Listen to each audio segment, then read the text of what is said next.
अस्सलाम वालेकुम। शाहीन टेक्निकल के साथ मैं हूं मोहम्मद सफदर शाहीन।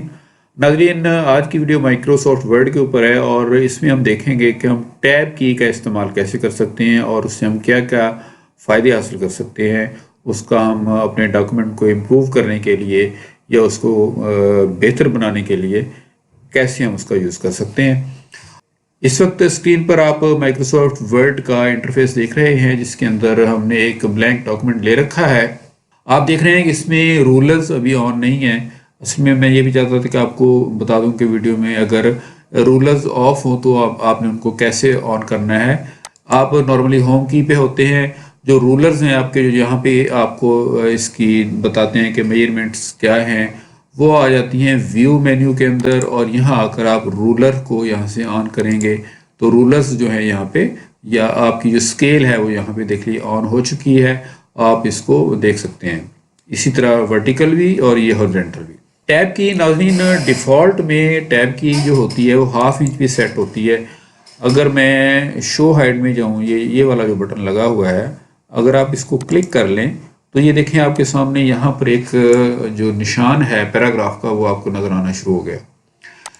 यहाँ से अगर मैं एक टैब लगाऊं तो वो मुझको आधा इंच आगे लेके जाएगी। अगर आप स्केल के ऊपर देखें तो यहाँ से 0 है और ये 1 इंच है और इसके दरमियान में 1/2 इंच है। और कर्सर को पहली टैब प्रेस जब हम करेंगे तो कर्सर आधा इंच आगे चला जाएगा।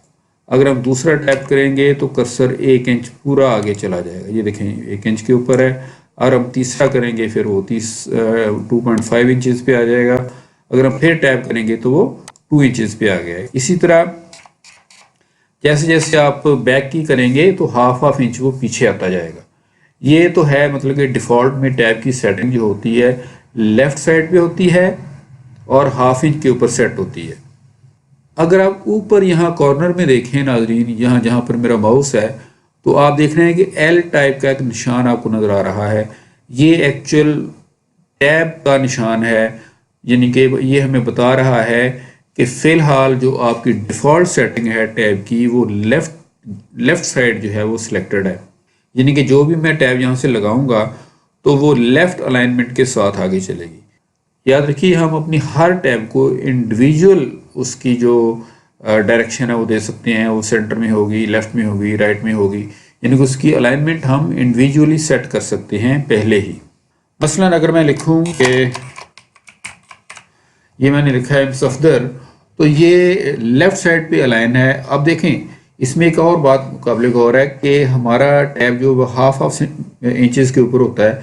अगर सपोज आपने जो वर्ड टाइप किए हैं वो 1/2 इंच से थोड़ा सा भी ज़्यादा हैं, तो अब ऊपर आपने को की मैनुअली लगाई हुई भी नहीं है, तो अब अगर मैं टैब करूँगा तो वो 1 इंच के इक्वल जाएगी, यहाँ पे आएगी कर्सर, यहाँ पे आएगा 1 के बराबर यहाँ पे बिल्कुल।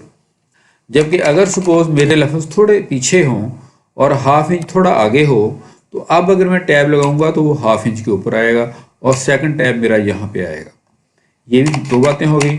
इसके अलावा डिफ़ॉल्ट में 1/2 इंच पे होती है। अगर आप मैनुअल टैब लगा दें कहीं पर भी, ऊपर वाले हॉरिजॉन्टल रूलर के ऊपर आप कहीं भी ले जाकर अपने माउस को क्लिक करेंगे तो वहाँ पर वो टैब इंसर्ट हो जाएगी जो यहाँ पर सेट है।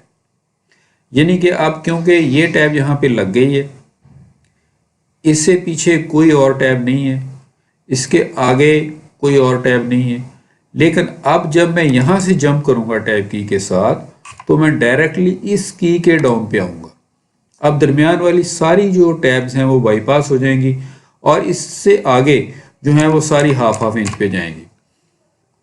लेकिन अगर आपने आगे मजीद कोई टैब लगा दी है, ये देखें, ये भी कोई ज़रूरी नहीं है कि आपने 1/2 इंच और 1 इंच पर लगाना, आप किसी भी जगह पर टैब सेट कर सकते हैं। मैं यहाँ पे सेट कर दूंगा। आप देखें सेकंड जंप जो है वो यहाँ पर होगा। अब मैं अगर टैप करूँगा तो बिल्कुल देख लेंगे इस जगह के ऊपर आई है। और आप इसको अगर इस टैब को जैसे ही आप इसके ऊपर जाते हैं, आप इसको अगर पकड़ लें अपने राइट की के साथ, तो आप इसको आगे पीछे जो है वो मूव करवा सकते हैं। ये देखिए अपनी तौर पे आप इसकी सेटिंग जो है, लेकिन आप रूलर के ऊपर आप रहेंगे तो आप अपना टैब जो है उसकी सेटिंग जो है वो आगे पीछे कर सकते हैं, इसमें कोई प्रॉब्लम नहीं है। जैसे सपोज कि मैं लिख देता हूँ एम सफदर। उसके बाद देखें ये टैब यहाँ पे आ गया, ठीक है। मैं लिख देता हूँ 25। इसके बाद मैं टैब करूँगा तो टैब यहाँ पे आएगा, यहाँ पे मैं लिखता हूँ ए। अब अगर मैं ए को कहीं भी लेके जाना चाहता हूँ, अब देखिए ये हमारी लेफ्ट अलाइनमेंट है, यानी कि टैब हमारी लेफ्ट लाइन पे है और उसके जो उससे आगे जो लफ्ज़ हैं वो उससे आगे जाएंगे, ठीक है जी। ये तो है यहाँ तक कि हमने टैब का नॉर्मल इस्तेमाल कैसे करना है। उसके बाद फिर ये है कि आप टैब जो डिफरेंट अलाइनमेंट की टैब्स है वो आपने कैसे लगानी है। यहीं टैब के इस बटन के ऊपर कॉर्नर में जो बारीक सा आपको पॉइंट नज़र आ रहा है, इसके ऊपर आप एक क्लिक करें। देखें अब ये सेंटर टैब वाली जो है वो आ गया निशान, यानी कि सेंटर अलाइनमेंट वाला, इसे कहेंगे सेंटर टैब। और उसके बाद हमने इसको प्रेस किया तो ये राइट टैब का निशान जो आ गया, पहला लेफ्ट था फिर सेंटर हुआ अब राइट है। अब अगर मैं टैब न्यू एंटर करूंगा, ये टैब, ये जो टैब है ये लेफ्ट है, ये भी लेफ्ट है। और अगर मैं एक राइट टैब जो है यहाँ पे लगा दूं एंड के ऊपर, बिल्कुल आखिर के ऊपर, अब क्या होगा। सपोज के मैं अपना नाम लिखता हूँ मोहम्मद सफदर। उसके बाद जनाब मैं आ जाता हूँ, पहली टैब मैंने लगाई वो बिल्कुल इसके डाउन पे आएगी, फर्ज करें मैंने ये रैंडम नंबर लिख दिया। उसके बाद फिर लेफ़्ट की है, मैंने लिख दिया मिस्टर। आगे सपोज कि मैंने एक मैथमेटिकल फिगर लिखनी है स्पेशली, फर्ज करें मैंने लिखना है 5,30,256। अब देखें मैं एंड पे था तो मेरा कर्सर जो है वो पीछे को धकेलता रहा है, यानी कि जो आपका मैथमेटिकल जो फिगर थी वो पीछे को आती रही है। हालांकि नॉर्मली तो ये पीछे को नहीं आती है, इसको आगे को मेरे कर्सर को जाना चाहिए था, क्योंकि अब ये राइट अलाइनमेंट में थी, राइट टैब लगी हुई थी। इसने जो अल्फाज हैं उनको पीछे को धकेला है, बजाय इसके कि वो लिखते लिखते वो आगे को जाता जैसा कि पीछे आता रहा है। मतलब यह है कि आपने अगर जो टैब लगानी है, अब इसकी एक और हम एग्जांपल ले लेते हैं। एग्जाम्पल आगे बढ़ने से पहले मैं आपको ये बता दूं, अगर आपने कोई भी टैब रिमूव करनी है, जस्ट टैब के ऊपर जाएं, उसको पकड़ें और नीचे ड्रैग करवा दें।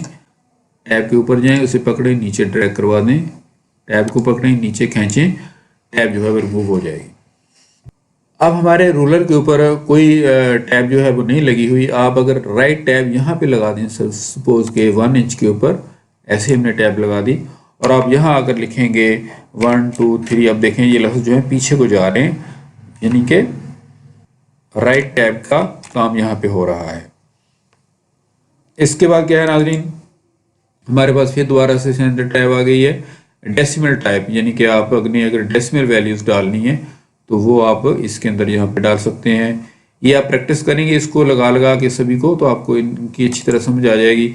ये बार टैब है, यानी कि ये इसको अगर हम लगाएं, जहाँ भी हम लगाएंगे तो वहाँ पर एक बार का निशान ही आ जाएगा, ठीक है।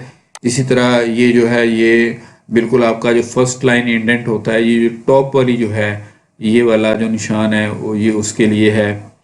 अगर आप इसे कहीं भी लगाएंगे तो ये देखें वो निशान जो यहाँ पे था वो ऑटोमेटिकली वहाँ पे चला गया है, फर्स्ट लाइन इंडेंट वाला। इसने सिर्फ फर्स्ट लाइन इंडेंट को जो वो है वो चेंज करना होता है। आप इसको बैक करके हम होम पे आ जाते हैं। आप देख सकते हैं कि हमारा जो फर्स्ट लाइन इंडेंट है वो भी वापस अपनी जगह पे आ गया है। इसी तरह ये जो है ये आपका हैंगिंग इंडेंट है, यानी कि जो आपका ये जो नीचे वाला है इसे हैंगिंग कहते हैं, यानी कि आपकी ऊपर वाली लाइन से नीचे जितनी भी लाइंस आएंगी वो हैंगिंग इंडेंट कहलाएंगी। वो इसके साथ आप उसको मूव करवा सकते हैं। और ये दोबारा से हम फिर दोबारा लेफ्ट टैब के ऊपर आ गए। मुझे उम्मीद है कि आपको टैब्स की समझ आ गई होगी।